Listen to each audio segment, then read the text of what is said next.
وہ دونوں 1 گھنٹے سے کھڑے آپس میں باتیں کر رہے تھے. انہیں باقی دنیا کی کوئی ہوش ہی نہیں تھی. اتنے دنوں بعد وہ سائم سے مل رہی تھی. اس کا دل ہی نہیں بھر رہا تھا. اچانک اسے یوں محسوس ہوا جیسے کوئی سیڑھیوں پر سے آ رہا ہے. اس نے سائم کو جلدی سے اپنے گھر واپس جانے کے لیے کہا. سائم فوراً دیوار پھلانگ کر اپنی چھت پر چلا گیا، جبکہ وہ خود سیدھی ہو کر کھڑی ہو گئی. تھوڑی دیر بعد اسے اپنی بہن کا چہرہ نظر آیا. وہ اسے بلانے کے لیے آئی تھی. دراصل آج اس کی کزن کی شادی تھی. وہ سب لوگ اپنی پھپھو کے گھر جا رہے تھے. اس کی امی کافی دیر سے اسے آوازیں دے رہی تھیں، جبکہ وہ اس بات سے انجان تھی، کیونکہ جب وہ سائم کے ساتھ ہوتی تھی اسے کسی بھی چیز کا ہوش نہیں ہوتا تھا، اور ان کے لیے اس بات کا چھپا رہنا ہی ضروری تھا. اس نے اپنی بہن کو نیچے جانے کے لیے کہا اور اس سے کہا کہ وہ تھوڑی دیر تک آتی ہے. جیسے اس نے دیکھا کہ اس کی بہن نیچے پہنچ گئی ہے، وہ فوراً بھاگتی ہوئی سائم کے پاس آئی. اسے کہنے لگی، آج سونیا کی مہندی ہے، ہم سب گھر والے وہیں پر جا رہے ہیں. انہوں نے پھپھو کو بھی بلایا ہے. پھپھو دن میں میری امی کو بتا رہی تھیں، تم بھی ان کے ساتھ لازمی آنا، میں تمہارا انتظار کروں گی. یہ کہہ کر وہ بھاگتی ہوئی نیچے چلی گئی. اب اس نے دل لگا کر تیار ہونا تھا. آج اس نے کالے رنگ کا جوڑا پہنا ہوا تھا جس میں اس کی دودھیا رنگت چمک رہی تھی، جبکہ اس نے اپنے بالوں کو کھلا ہی چھوڑ دیا تھا. چہرے پر میک اپ کے نام پر اس نے صرف ایک لپسٹک لگائی تھی، لیکن اس سادہ سے حلیے میں بھی وہ قیامت ڈھا رہی تھی. تمام رشتہ داروں سے مل کر وہ ایک ٹیبل پر آ کر بیٹھ گئی. باقی لوگوں کو دیکھنے لگی، لیکن اندر ہی اندر وہ سائم کے جلدی سے آنے کے منتظر تھی. اس کی نظر بار بار داخلی دروازے پر اٹھ رہی تھی. اچانک سے اسے اذلان کی آواز سنائی تھی. وہ اس کے بہت قریب آ کر کھڑا ہوا تھا. کیسی ہو پیاری لڑکی، آج تو چاند کا ٹکڑا لگ رہی ہو. اپنے اس قدر قریب اذلان کی آواز سن کر نور اپنی جگہ پر اچھل پڑی، اور پھر جب اس کی نظر اذلان پر پڑی تو اس کے غصے میں مزید اضافہ ہو گیا. اسے یہ آدمی ہمیشہ سے ہی پسند نہیں تھا. یہ اس کی خالہ کا بیٹا تھا. یہ نہیں تھا کہ اس کی اپنی خالہ لوگوں سے نہیں بنتی تھی، اس سے اپنی خالہ کے باقی بچوں سے کوئی مسئلہ نہیں تھا، لیکن ایک یہی شخص تھا جس سے وہ چڑھتی تھی، اور یہ شخص اسے جان بوجھ کر چڑھاتا تھا. آج اذلان نے بھی کالے رنگ کا جوڑا پہن رکھا تھا. اسے دیکھ کر نور کا دل کیا کہ وہ اپنے جوڑے کو آگ لگا دے، لیکن وہ بے بس تھی. اذلان سے سخت لہجے میں بات کر کے وہ وہاں سے ہٹ گئی، جبکہ اذلان کو دیکھ کر لگتا تھا جیسے نور کی باتوں نے اس پر کوئی اثر نہ کیا ہو. وہ وہیں پر کھڑا اب مسکراتے ہوئے نور کو دیکھنے لگا. یوں لگ رہا تھا جیسے اسے دنیا جہان کا ہوش ہی نہ ہو. وہ اس پیاری لڑکی کو دیکھنے کے مقصد سے اس دنیا میں آیا ہو. نور کے غصے اور نفرت کی ایک وجہ یہ بھی تھی کہ وہ اذلان کی آنکھوں میں اپنے لیے پسندیدگی دیکھ چکی تھی، لیکن اس سے پہلے ہی وہ سائم کو دل دے چکی تھی. اب اس کے ہوتے ہوئے وہ کسی کے بارے میں تصور بھی نہیں کر سکتی تھی. اسے ایک ہی چیز کا ڈر تھا کہ کہیں ایسا نہ ہو اذلان اس کے گھر رشتہ لے کر آ جائے، کیونکہ وہ اپنی امی کو بھی اچھی طرح جانتی تھی. اگر ایسا ہوتا تو اس کی امی اس کی شادی کرنے میں ذرا دیر نہ کرتی. تھوڑی دیر بعد اس کی نظر سائم پر پڑی. سائم کو وہاں دیکھ کر اس کے چہرے پر ایک دم مسکراہٹ آ گئی. تھوڑی دیر پہلے جو اداسی چھائی ہوئی تھی وہ ایک دم سے غائب ہو گئی. اسے سب کچھ ایک دم سے اچھا لگنے لگا. وہ سائم کا اپنی طرف آنے کا انتظار کر رہی تھی، لیکن وہ وہیں کھڑا ہو کر اپنی کزن سے ہنس ہنس کر باتیں کرنے لگا. اسے سائم کی یہ کزن بالکل بھی پسند نہیں تھی. وہ جان بوجھ کر اس سے فری ہوتی تھی اور بات کرنے کی کوشش کرتی تھی. اس نے 2-3 بار پہلے بھی اپنے خیالات کا اظہار سائم کے سامنے کیا تھا، لیکن سائم اس کی بات کو ہنس کر ٹال گیا تھا. تب وہ خاموش ہو گئی تھی، لیکن آج اس نے سائم سے بات کرنے کا فیصلہ کیا تھا. وہ وہیں کھڑی ہو کر ان دونوں کو دیکھ رہی تھی. جب دوبارہ سے اذلان اس کے قریب آ کر کھڑا ہو گیا، اسے کہنے لگا، کیا ہو گیا پیاری لڑکی، کیوں ان دونوں کو نظر لگانے کے چکروں میں ہو؟ دیکھو تو وہ دونوں کتنے پیارے لگ رہے ہیں. میں تو کہتا ہوں ان کی جوڑی ہمیشہ سلامت رہے. تم بھی دعا کرو. خاموش ہو جاؤ. تمہیں کیا پیسے ملتے ہیں اتنے زیادہ فضول بولنے کے؟ جو دل میں آتا ہے کہے جاتے ہو. سامنے والے کا بھی لحاظ کر لیا کرو کہ اس کے دل پر کیا گزر رہی ہے. اذلان کی باتیں سن کر اس کی آنکھوں میں آنسو آ گئے. اسے لگ رہا تھا کہ کسی نے اس کے دل میں خنجر گھونپ دیا ہو. میں تو بس ایک نارمل سی بات کر رہا تھا اور ان دونوں کو دعائیں دے رہا تھا، لگتا ہے تمہیں میری بات پسند نہیں آئی۔ خیر پہلے کون سا کبھی تمہیں میری کوئی بات پسند آئی ہے جو اب آتی۔ یہ کہہ کر وہ وہاں سے ہٹ گیا۔ اس کے چہرے پر مسکراہٹ پھیلی ہوئی تھی۔ اپنی اس چھوٹی سی کزن کو چڑھانا اس کا پسندیدہ مشغلہ تھا جو وہ ہمیشہ سے ہی کرتا آیا تھا۔ بچپن میں بھی جب نور چھوٹی ہوتی تھی تو وہ زبردستی اس سے اس کی چیزیں چھین لیتا تھا، اسے رلاتا تھا، پھر بعد میں وہ اسے اپنے ساتھ گھمانے لے جاتا یا اسے اس سے اچھی چیزیں دے کر منا لیا کرتا تھا۔ اس کے والد آرمی میں تھے۔ کچھ عرصے بعد ہی اس کے والد کا ٹرانسفر ہو گیا، جس کی وجہ سے اذلان کو نور کے محلے سے جانا پڑا۔ تقریباً 8 سال تک وہ ان لوگوں سے دور رہے۔ پھر جب نور دوبارہ 19 سال کی ہوئی تو وہ لوگ دوبارہ اپنی جگہ پر واپس آ گئے۔ اس دوران اذلان ایک مضبوط نوجوان بن چکا تھا۔ اپنے والد کے نقش قدم پر چلتے ہوئے اس نے آرمی کو بھی جوائن کیا تھا۔ اب وہ وہاں پر کیپٹن تھا۔ وہ بہت چارمنگ پرسنالٹی کا مالک تھا۔ جو بھی لڑکی اسے دیکھتی اس کی دیوانی ہو جاتی۔ اسے اپنی اس کوالٹی کا اچھی طرح سے پتہ تھا، لیکن وہ کسی بھی لڑکی کو گھاس نہیں ڈالتا تھا اور نہ ہی اسے کسی اور لڑکی سے کوئی دلچسپی تھی، کیونکہ بچپن میں ہی اس نے اپنا دل پیاری سی لڑکی نور کو دے دیا تھا۔ یہاں آنے کے بعد اسے اس چیز کا اندازہ ہو گیا تھا کہ نور اس سے بہت دور جا چکی ہے۔ اس نے نور کا رجحان سائم میں دیکھ لیا تھا، لیکن اسے اس چیز سے بھی کوئی فرق نہیں پڑتا تھا، کیونکہ وہ اچھی طرح جانتا تھا کہ ایسا کبھی بھی ممکن نہیں ہوگا۔ نور کی امی کی اس کی پھپھو سے بالکل بھی نہیں بنتی تھی۔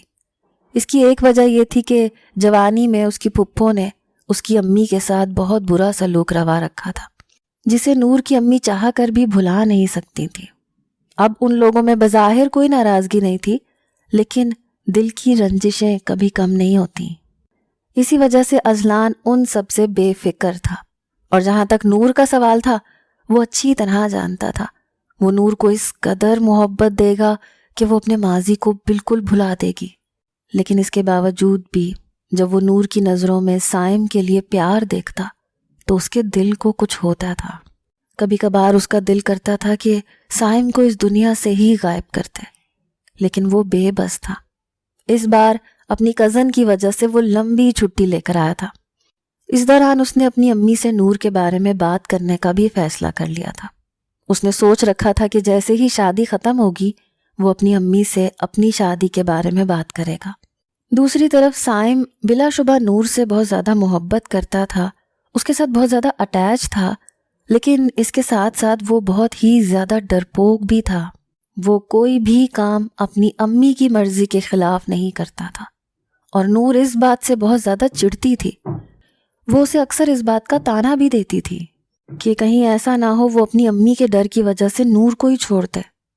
سائم کی پڑھائی مکمل ہو چکی تھی، لیکن ابھی تک اسے کوئی بھی نوکری نہیں ملی تھی۔ وجہ صرف اور صرف اس کی کام چوری تھی۔ وہ بچپن سے ہی بہت سست اور کاہل تھا، محنت سے ہمیشہ گھبراتا تھا۔ اپنی ڈگری بھی اس نے مر مر کر مکمل کی تھی۔ پہلے 2 مہینے اس نے جاب ڈھونڈنے کی خواری کاٹی، لیکن اس کے بعد وہ دوبارہ ہاتھ پر ہاتھ رکھ کر گھر میں بیٹھ گیا۔ اس کی ماں بھی اکثر اسے اس بات پر طعنے دیا کرتی تھی، نور بھی اکثر اسے سمجھاتی تھی، لیکن اسے تو جیسے کسی چیز سے فرق ہی نہیں پڑتا تھا۔ شاید اس کی وجہ یہ تھی کہ وہ جانتا تھا اس کے والد کی گاؤں میں بہت زیادہ زمینیں ہیں۔ ہر مہینے وہاں سے ایک بڑی رقم ان کے گھر آتی تھی، جس سے اس کے گھر کا خرچہ اچھا خاصا چل جاتا تھا۔ اس صورت میں اگر وہ نوکری نہ بھی کرتا تب بھی کوئی مسئلہ نہیں تھا، لیکن اس کی امی چاہتی تھی کہ وہ یوں بیکار گھر میں نہ بیٹھے۔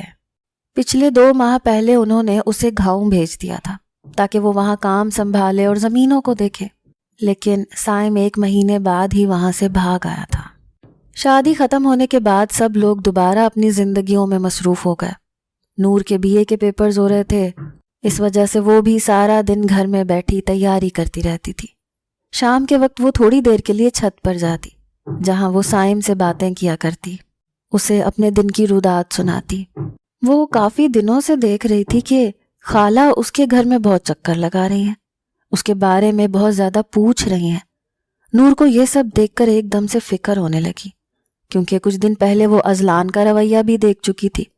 اس کی چھٹی حس کچھ غلط ہونے کا اشارہ دے رہی تھی۔ آج جب وہ سائم سے ملنے کے لیے چھت پر گئی تو اس نے سائم کو کہہ دیا کہ وہ اس کے لیے رشتہ بھیجے. اب ویسے بھی اس کے BA کے پیپرز ہونے والے ہیں, پھر اس کی پڑھائی بھی مکمل ہو جائے گی. سائم نے اس کی بات کو سیریس نہیں لیا.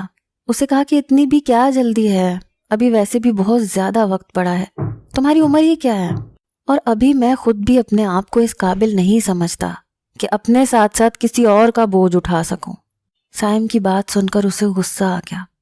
تم یہیں کھڑے رہ جاؤ گے, کوئی اور مجھے لے کر چلا جائے گا, پھر پچھتاتے رہنا. غصے میں یہ کہہ کر وہ نیچے آ گئی.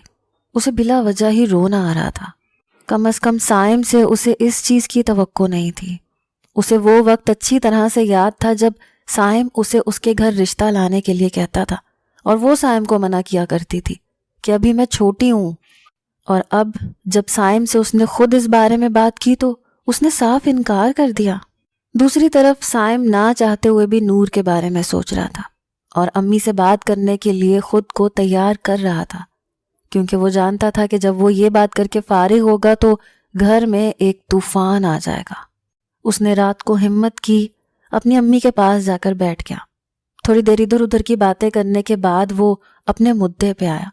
امی کے سامنے نور سے اپنی پسندیدگی کا اظہار کر دیا. بیٹے کی بات سن کر تھوڑی دیر کے لیے شبانہ بیگم خاموش ہو گئی. پھر مسکراتے ہوئے کہنے لگی, بیٹا مجھے کوئی بھی مسئلہ نہیں ہے, جہاں میرے بیٹے کی خوشی ہوگی میں وہیں پر اس کی شادی کر دوں گی. لیکن کیا تمہیں لگتا ہے کہ نور کی ماں مانے گی؟ کیونکہ ہمارے آپس میں کچھ خاص اچھے تعلقات نہیں رہے. تم تو اسے اچھی طرح جانتے ہو کہ وہ کس قدر لڑاکا عورت تھی. اس نے ہمیشہ مجھے نیچا دکھانے کی کوشش کی. وہ ہمیشہ سے یہی چاہتی تھی کہ میرا بھائی مجھ سے نفرت کرنے لگے. یہی وجہ تھی وہ مجھ سے ہمیشہ لڑتی جھگڑتی رہتی تھی. شبانہ بیگم اپنے جھوٹے دکھڑے رونے لگی. اپنی ماں کی بات سن کر سائم نے انہیں تسلی دی. کہا, امی آپ کو فکر کرنے کی ضرورت نہیں ہے, میں نے بات کر لی ہے, اور یہ کوئی آج کی بات نہیں ہے. ہم دونوں ایک دوسرے کو کافی عرصے سے پسند کرتے ہیں, بس ایک اچھا وقت آنے کا انتظار کر رہے تھے. پھر سائم نے اپنی ماں کو وہ تمام کہانیاں سنا دی کہ وہ کب اور کیسے نور سے ملتا, اس سے باتیں کرتا. شبانہ بیگم بظاہر بہت دلچسپی سے اپنے بیٹے کی یہ کہانیاں سن رہی تھی, لیکن اندر ہی اندر ان کا دل جل رہا تھا. اگلے دن سائم کی صبح بہت زیادہ خوشگوار ہوئی. جس کام کو وہ مشکل سمجھ رہا تھا وہ تو اس کی سوچ سے بھی زیادہ آسان نکلا. صبح 9 بجے وہ چھت پر گیا تاکہ نور سے مل سکے, لیکن وہاں پر نور نہیں تھی. یقیناً وہ اس سے ناراض تھی. سائم موبائل اٹھا کر اسے کال کرنے لگا, لیکن پھر ایک دم سے رک گیا. وہ چاہتا تھا کہ نور کو سرپرائز ملے, اس وجہ سے اس نے نور کو پہلے سے اپنی امی کے آنے کے بارے میں نہیں بتایا. جب وہ نیچے گیا تب شبانہ بیگم نے اپنے بیٹے کو کہا کہ وہ نور کو اس بارے میں خبردار نہ کرے.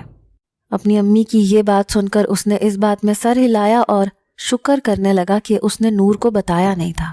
نور صحن میں بیٹھی اپنی امی کے بالوں میں تیل لگا رہی تھی جب اچانک اس کی پھپھو ان کے گھر میں داخل ہوئیں. پھپھو کو اپنے گھر میں دیکھ کر وہ حیران ہوئی, لیکن پھر جلدی سے چہرے پر مسکراہٹ سجا کر ان سے ان کا حال پوچھنے لگی. اس نے اپنی بہن کو پھپھو کے لیے کرسی لانے کا کہا.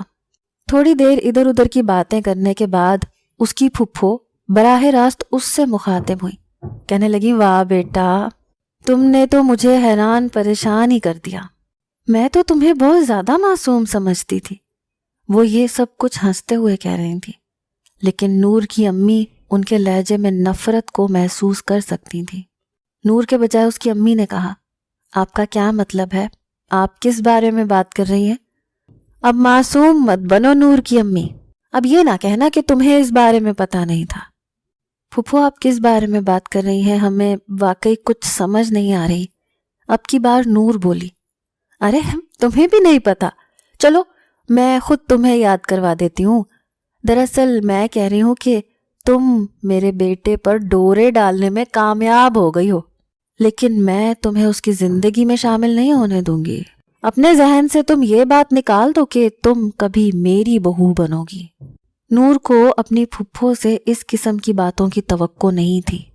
ایک دم ہی اس کا چہرہ شرمندگی سے لال ہو گیا. امن بیگم فوراً اپنی جگہ پر کھڑی ہو گئی. شبانہ بیگم کو کہنے لگی کہ ابھی اور اسی وقت اپنی زبان کو لگام دو, ورنہ مجھ سے برا کوئی بھی نہیں ہوگا. میں کبھی بھی تمہیں اس چیز کی اجازت نہیں دوں گی کہ تم میری بیٹی کے کردار پر انگلی اٹھاؤ۔ میں کردار پر انگلی نہیں اٹھا رہی بلکہ سچ کہہ رہی ہوں۔ اپنی بیٹی سے پوچھو، کیا یہ روز راتوں کو گھنٹوں بیٹھ کر میرے بیٹے سے باتیں نہیں کرتی؟ اسے ملاقاتوں کے لیے نہیں بلاتی؟ ارے میں تو تم ماں بیٹیوں کو بہت شریف سمجھتی تھی، لیکن تم لوگ تو توبہ توبہ۔ مزید نور سے برداشت نہیں ہوا۔ وہ بھاگتی ہوئی اپنے کمرے میں چلی گئی اور پھوٹ پھوٹ کر رونے لگی۔ اس قدر ذلت، اس قدر رسوائی، اس کا بس نہیں چل رہا تھا کہ زمین پھٹے اور وہ اس میں سما جائے۔ نہ جانے بعد میں اس کی پھپھو اور امی کے درمیان کون سی بات ہوئی، اس کی پھپھو وہاں سے چلی گئی۔ تھوڑی دیر بعد اس کی امی کمرے کے اندر داخل ہوئی۔ ان کے چہرے پر آنسوؤں کے نشانات تھے، یقیناً وہ روتی رہی تھی۔ نور نے جب اپنی امی کو دیکھا تو وہ ان کے قدموں میں بیٹھ گئی، اپنی امی سے معافی مانگنے لگی، انہیں کہنے لگی کہ میں نے ایسا کچھ بھی غلط نہیں کیا، میرا کوئی بھی غلط ارادہ نہیں تھا۔ جس طرح سے پھپھو کہہ رہی ہے ویسا کچھ بھی نہیں ہے، میں صرف سائم کو پسند کرتی ہوں اور ہم نے شادی کا فیصلہ کیا تھا۔ کیا تم میرے اور اپنی پھپھو کے تعلقات سے بے خبر تھے؟ امن بیگم نے فوراً اپنی بیٹی کی بات کاٹی۔ میں نہیں کہتی کہ تم نے کچھ غلط کیا، مجھے اپنی بیٹی پر خود سے زیادہ یقین ہے، لیکن تمہاری ایک چھوٹی سی غلطی کی وجہ سے انہوں نے تمہارے کردار پر انگلی اٹھائی، اور یہ بات مجھے قابل قبول نہیں ہے۔ مجھ سے وعدہ کرو، اب تم کبھی بھی اس عورت کے بیٹے سے بات نہیں کرو گی، اور نہ ہی مجھ سے چھپ کر اس سے ملاقات کرو گی۔ اگر تم نے ایسا کیا تو پھر تم میرا مرا ہوا منہ دیکھنا۔ یہ کہہ کر امن بیگم اپنے کمرے میں چلی گئی، جبکہ نور وہیں بیٹھ کر پھوٹ پھوٹ کر رونے لگی۔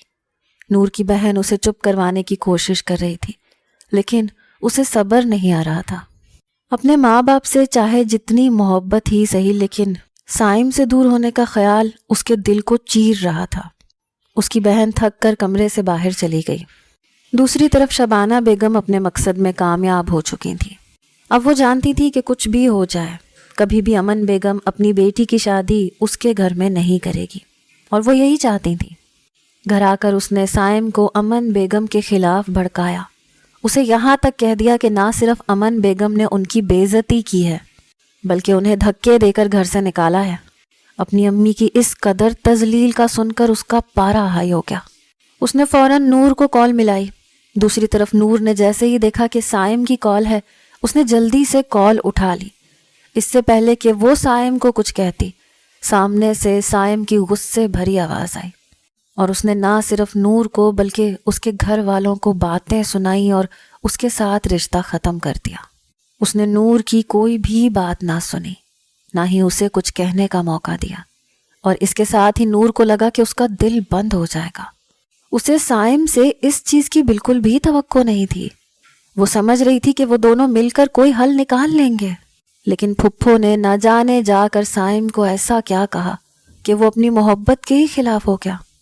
نور کی ماں کو بھی باتیں سنائی گئی، لیکن نور اس پر صبر کر گئی تھی۔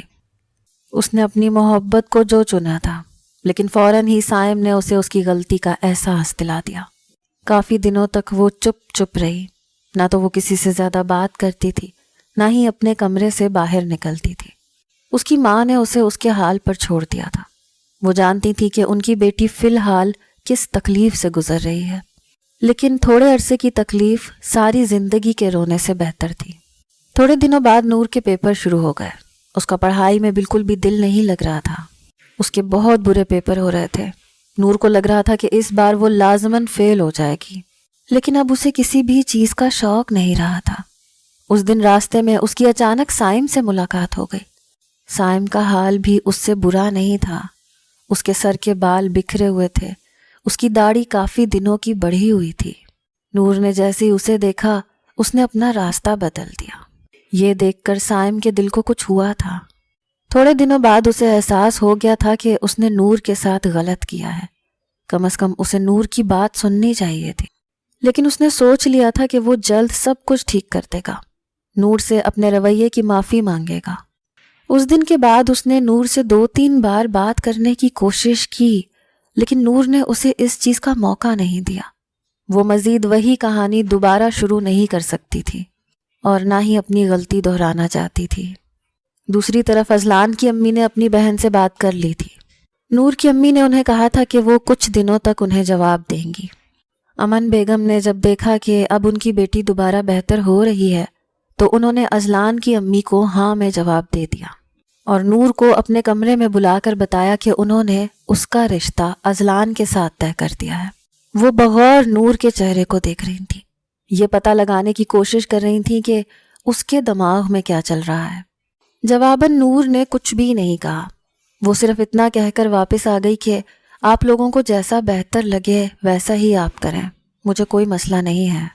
لیکن اپنے کمرے میں آ کر وہ کافی دیر تک روتی رہی، سائم کو یاد کرتی رہی۔ سائم کے ساتھ گزرا ہوا وقت اسے شدت سے یاد آ رہا تھا۔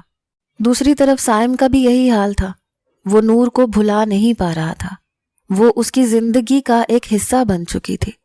اسے نور سے بات کرنے کی، اس سے ملنے کی عادت ہو گئی تھی۔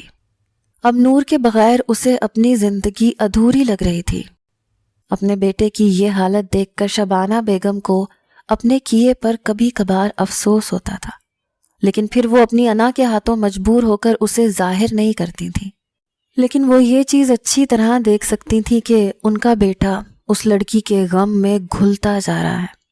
اس دن وہ سائم کے کمرے کے قریب سے گزر رہی تھیں جب انہیں سائم کے کمرے سے رونے کی آوازیں آئیں۔ سائم کے رونے کی آواز سن کر وہ پریشان ہو گئی، تیزی سے دروازہ کھول کر کمرے میں گئی۔ انہوں نے دیکھا سائم اپنے بستر پر لیٹا پھوٹ پھوٹ کر رو رہا تھا۔ اپنے جوان بیٹے کو یوں اس حالت میں دیکھ کر ان کی آنکھوں میں بھی آنسو آ گئے۔ وہ بھاگتی ہوئی سائم کے پاس گئیں، اپنے بیٹے کو گلے سے لگا لیا۔ اپنی ماں کا سہارا پا کر وہ مزید بکھر گیا، اپنی ماں سے فریادیں کرنے لگا، امی کیوں کیا آپ نے ایسا؟ کیوں کیا آپ نے میرے ساتھ ایسا؟ آپ کو پتہ نہیں تھا میں اس سے کتنی محبت کرتا ہوں، اس کے بغیر ایک پل گزارنا میرے لیے قیامت سے کم نہیں ہے۔ امی کچھ کریں، مجھے نور چاہیے، اگر مجھے نور نہ ملی تو آپ کا بیٹا جیتے جی مر جائے گا۔ آپ کو پتہ ہے میں صرف آپ کی وجہ سے کچھ بھی نہیں کر پا رہا، کیونکہ میں آپ کو تکلیف نہیں دینا چاہتا۔ آپ میری ماں ہو، آپ نے مجھے پیدا کیا ہے، میری پرورش کی ہے، میں کیسے آپ کے خلاف جا سکتا ہوں؟ لیکن امی میں اس لڑکی کے بغیر بھی نہیں رہ سکتا، مجھے وہ لڑکی چاہیے۔ اس دن شدت سے شبانہ بیگم کو اپنی غلطی کا احساس ہوا۔ انہوں نے اپنے بیٹے کو چپ کروایا اور اسی وقت بھاگتی ہوئی اپنی بھابھی کے گھر میں چلی گئی، اور پھر سب نے دیکھا کہ کیسے شبانہ بیگم نے نہ صرف اپنی بھابھی سے اپنی پچھلی کوتاہیوں کی معافی مانگی بلکہ دوبارہ نور کا رشتہ مانگا۔ اس دن وہ امن بیگم کے سامنے ان کے پاؤں میں گر کر پھوٹ پھوٹ کر روئی تھیں۔ امن بیگم نے جب یہ سب کچھ دیکھا تو وہ ایک دم پریشان ہو گئی۔ وہ شبانہ بیگم سے اس چیز کی توقع نہیں کر رہی تھی، کیونکہ وہ جانتی تھی کہ کچھ بھی ہو جائے شبانہ بیگم نہیں جھکنے والی۔ لیکن وہ یہ بات بھی بھول گئی تھی کہ اپنی اولاد کی وجہ سے والدین مجبور ہو جاتے ہیں، اور یہی سب کچھ شبانہ بیگم کے ساتھ ہوا تھا۔ لیکن اب بہت زیادہ دیر ہو چکی تھی، اب نور کا رشتہ طے ہو چکا تھا۔ لیکن اس کے باوجود جب نور نے دیکھا کہ شبانہ بیگم ان کے گھر آ کر اس کی ماں سے معافی مانگ رہی ہیں، تب اس کے دل میں تھوڑی دیر کے لیے یہ خیال آیا کہ کاش میری امی دوبارہ ان کو رشتہ دے دیں، لیکن ایسا کچھ بھی ممکن نہیں ہو سکا۔ دوسری طرف اس کی شادی کے دن قریب آ رہے تھے، اور پھر نور کی مہندی کا دن بھی آن پہنچا۔ اذلان کو ابھی تک چھٹی نہیں ملی تھی، وہ اپنی جاب پر ہی تھا۔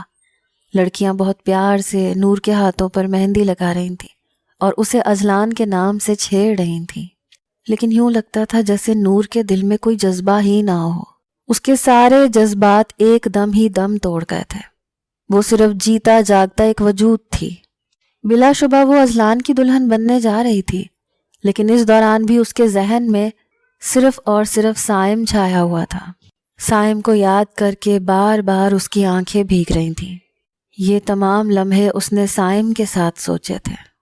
دوسری طرف سائم کو ایک اچھی جگہ پر جاب بھی مل گئی تھی، اس نے اپنا ٹرانسفر دوسرے شہر کروا لیا تھا۔ وہ اپنے گھر میں چھت پر کھڑا سگریٹ پھونک رہا تھا۔ وہ جانتا تھا کہ آج نور کی مہندی ہے، لیکن وہ کچھ بھی نہیں کر سکتا تھا۔ اس بار نور نے خود اسے منع کیا تھا۔ ہر طرف خوشی کا ماحول تھا۔ اچانک نور کا کزن بھاگتا ہوا آیا. اس نے جو خبر آ کر دی وہ خبر سن کر سب کو لگا کہ اس وقت ان کے سر پر آسمان گر گیا ہے. اذلان شہید ہو گیا تھا. وہ ایک مشن پر گیا تھا اور اس وجہ سے اسے چھٹی نہیں مل رہی تھی. نور کے لیے اذلان کی بارات نہیں بلکہ اس کی شہادت کا پیغام آیا تھا. اس کے ساتھ ہی اسے اذلان کا خط ملا تھا جہاں پر لکھا ہوا تھا کہ یا تو میں واپس آ کر تمہاری زندگی کو خوشیوں سے بھر دوں گا، تمہارے دل پر اپنی محبت کی تحریر رقم کروں گا، یا تو پھر میں ہمیشہ ہمیشہ کے لیے تمہاری زندگی سے چلا جاؤں گا. میرا یہ خط بھی تمہیں اس وقت ملے گا جب تمہیں میری شہادت کی خبر ملے گی. یہ پڑھ کر نور کی آنکھوں سے آنسو بہنے لگے. وہ اس شخص سے نفرت نہیں کرتی تھی لیکن وہ اس سے محبت بھی نہیں کرتی تھی. وہ دھاڑے مار مار کر رونے لگی. اسے اپنی قسمت پر رونا آ رہا تھا. نہ تو وہ اس شخص کو پا سکی جس سے وہ محبت کرتی تھی اور نہ ہی وہ اس شخص کو مل سکی جو شخص نور سے محبت کرتا تھا. اس کے بعد کافی عرصے تک نور صدمے میں رہی، لیکن کسی کے جانے سے زندگی رکتی نہیں ہے، چلتی رہتی ہے. تھوڑے عرصے کے بعد سائم کا اس کے لیے دوبارہ رشتہ آیا. اس بار بھی اس نے سائم سے شادی کرنے پر انکار کر دیا، لیکن سائم نے ہمت نہیں ہاری. اب وہ دوبارہ نور کو نہیں کھو سکتا تھا. وہ بار بار نور کے گھر رشتہ بھیجنے لگا اور پھر اس کی کافی کوششوں کے بعد نور نے اس کو اپنا لیا. لیکن اب نور کے دل میں اس کے لیے پہلے جیسی محبت بھی نہیں رہی تھی. اب وہ اس کے ساتھ صرف زندگی گزار رہی تھی.